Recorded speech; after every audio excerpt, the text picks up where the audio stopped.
dear Juliano, what practical recommendations do the Arcturians have for us to measure, monitor, and perceive the spiritual light quotient level of our planetary cities and ocean reserves of light, and its strength in that network? I wish I could give you a statistical formula where you could measure the spiritual light frequency.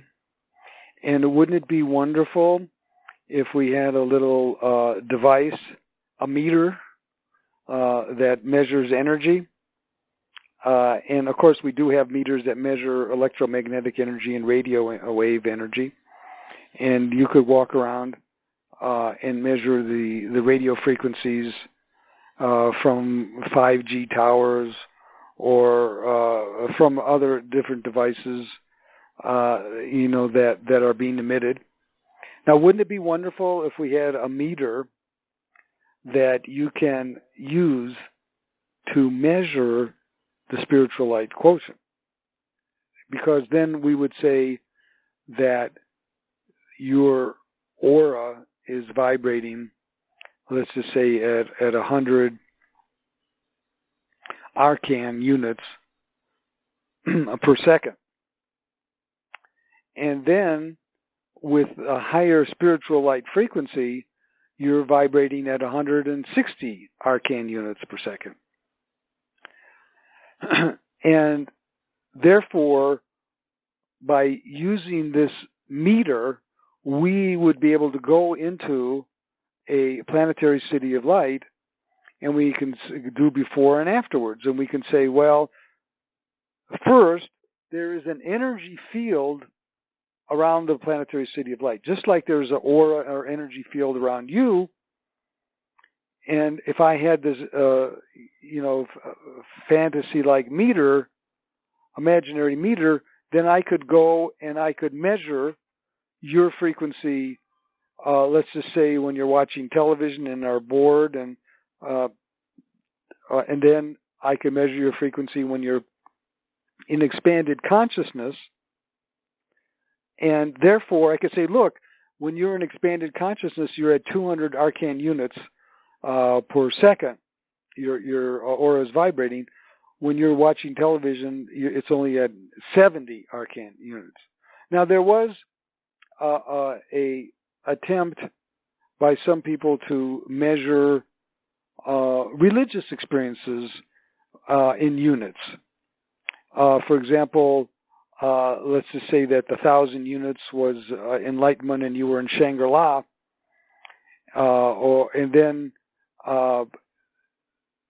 that would be a 1,000. And let's say that you were in the middle of downtown San Francisco, in the homeless division where all the drug addicts were, and that was like at 100 units.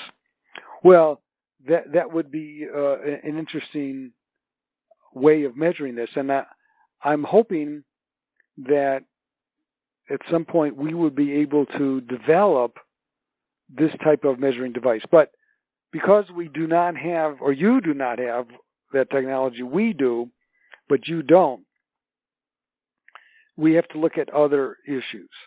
We have to look at the number of people who are spiritually minded. We have to look at the level of compassion that is expressed. We have to look at the way that the poor and the needy are being treated. We have to look at the number of spiritual events that are occurring in the City of Light. For example, are there group meditations? Are there lectures? Are there spiritual events in the city?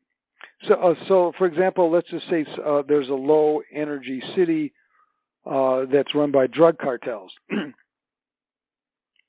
Well, that's not going to be a high vibration, but if that area became a planetary city of light, and let's say, for example, now people were meditating together in a group, then that would raise the spiritual light frequency. But the only way you could measure it is by the number of group meetings that they were holding. Let's just say that they are using crystals.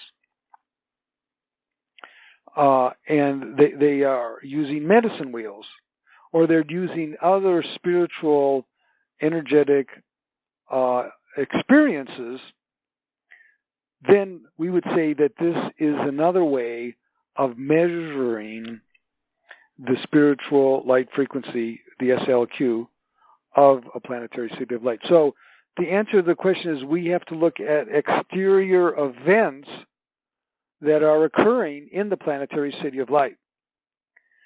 And I know that there was one man in, I think it was Colombia, who did a statistical analysis of crime, and he found that the crime went down after the place became a planetary city of light.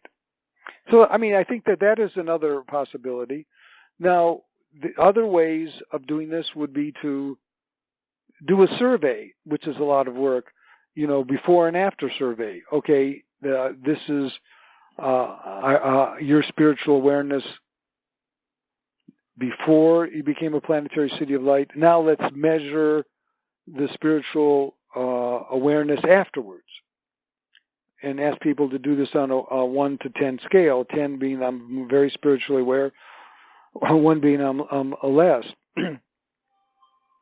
Now this requires an extraordinary amount of statistical analysis, but that is that we're still at a, quote, primitive foundational level. So the answer to the question is that. And also the thriving of the chi, the thriving of the life force energy. Now, let me give you several examples. It's well known now that there are dead zones in the Gulf of Mexico. So a dead zone means that the oxygen in the Gulf Ocean there is so depleted that nothing could live. Well, how could that area be a planetary cities of light if they're in the dead zone? So you would want to measure the return of oxygen, the return of life force energy into that dead zone as a way of measuring the effectiveness of the planetary city of light energy. This is a great question, and I think also we would use some environmental markers, like the air is cleaner, like there is less pollution, like people are more aware of how to take care of their city of light, that there's a sense of protection. These are just some of the ways that we could evaluate the energy of the planetary city of light and its effect on the energy level. But I tell you, one of the main measurements is the amount of fifth dimensional energy and contact the city of light has. Remember, when we are doing the activation, we are bringing down fifth dimensional energy. And it's our expectation that the planetary city of light will be able to hold fifth dimensional energy. And what does fifth dimensional energy look like? What does a city of light that has fifth dimensional energy look like? It looks like expanded consciousness. It looks like spiritual masters. It looks like there's a place where people are having spiritual classes. That people are meditating together in groups. That they are setting up protective energy fields around their place. They are seeking to bring down more light. And this, by the way, is one of the reasons why we had talked originally about the planetary sisters of light. Because we hope that the planetary cities of light will bring down more fifth dimensional energy. And the idea is that if you could connect with galactic cities of light, this will encourage the bringing down of fifth dimensional energies, which is the number one marker for a planetary city of light and ocean reserve of light, the ability to connect and hold fifth dimensional energy.